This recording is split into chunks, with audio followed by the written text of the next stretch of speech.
Hey everybody, want to make a quick video today just going over where the economy is going in general, right? Kind of a little mini economic update. So here's where we're at. The stock market's going down.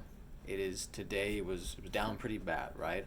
Feel like we had a dead cat bounce, or as some would call it, the eye of the hurricane that we're in, where everything kind of settled down. It was nice, and now we're going back in.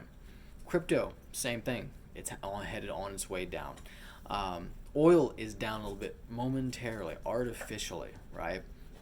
And I want you to remember that because energy is the economy. When energy prices are low, the economy rises and does a ton better.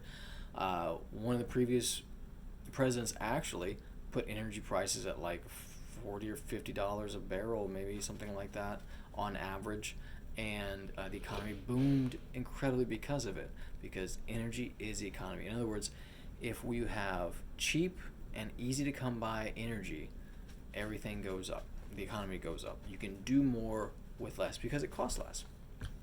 Um, food is higher. Gas is higher. I said gas is it's lower right now, but it's higher in general than it was before, and that's going to hit the average consumer really hard. And we're going to start to and they're going to start to cut back.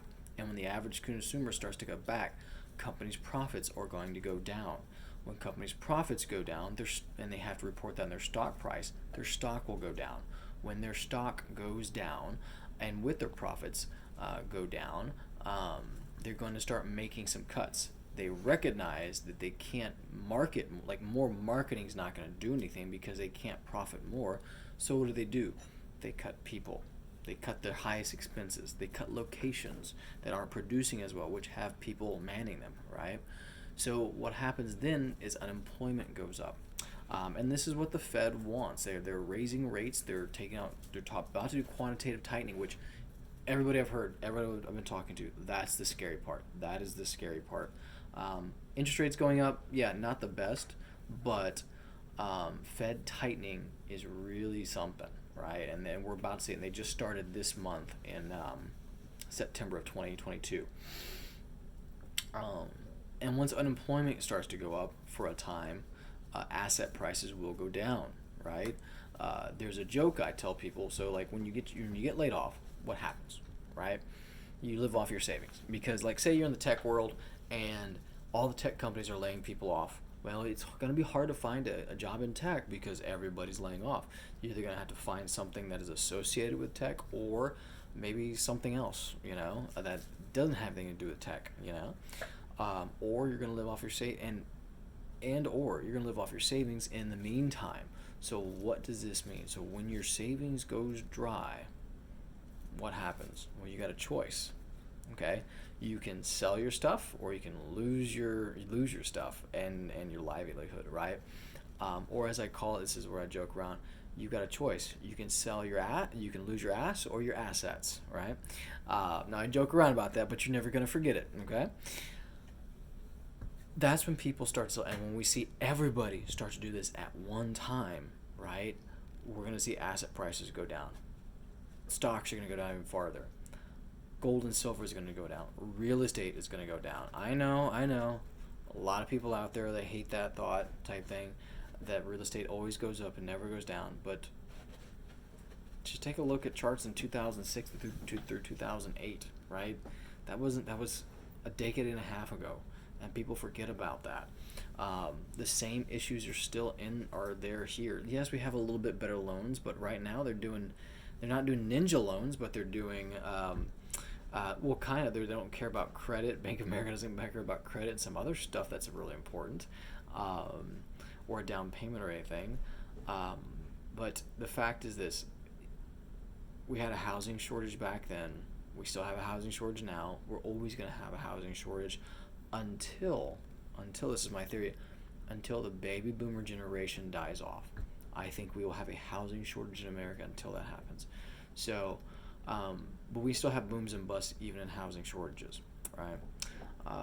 Again, go back to 2006. So things are going to go down. The economy's going to get really bad. And all the smart people that I have been listening to have been telling me this isn't going to fall off a cliff. You're not going to wake up one morning and everything's falling like 40%.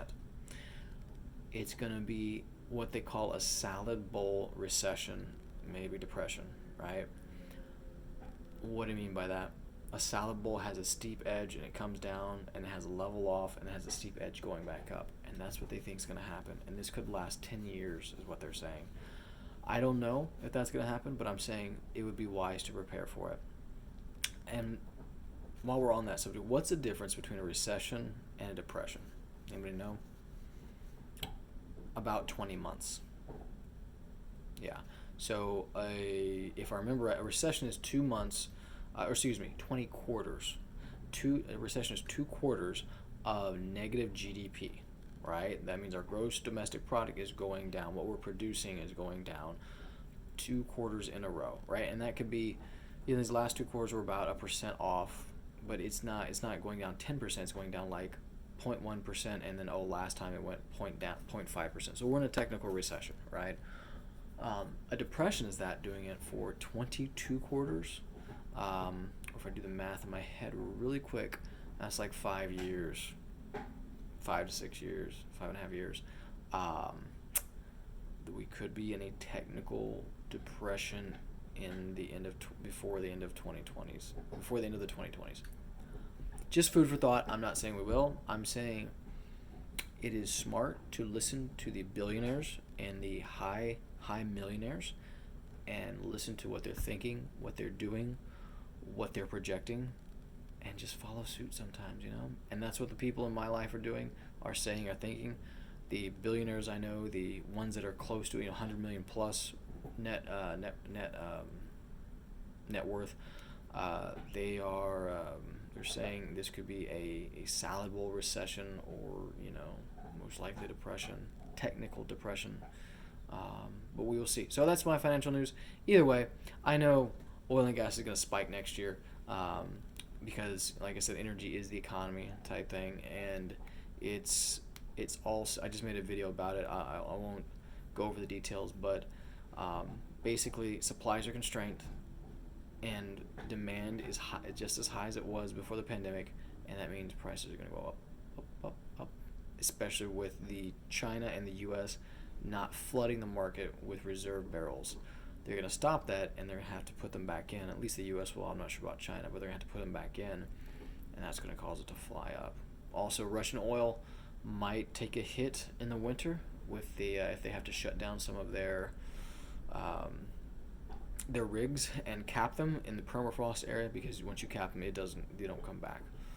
They've had this happen before, and they have not come back, so that could affect it as well. So brace for impact. It's going to be a long, ugly recession. A lot of newbie investors are going to get in early. They're going to see a drop, and they're getting early, and then it's just going to keep going down, and it's going to hurt bad. So prepare.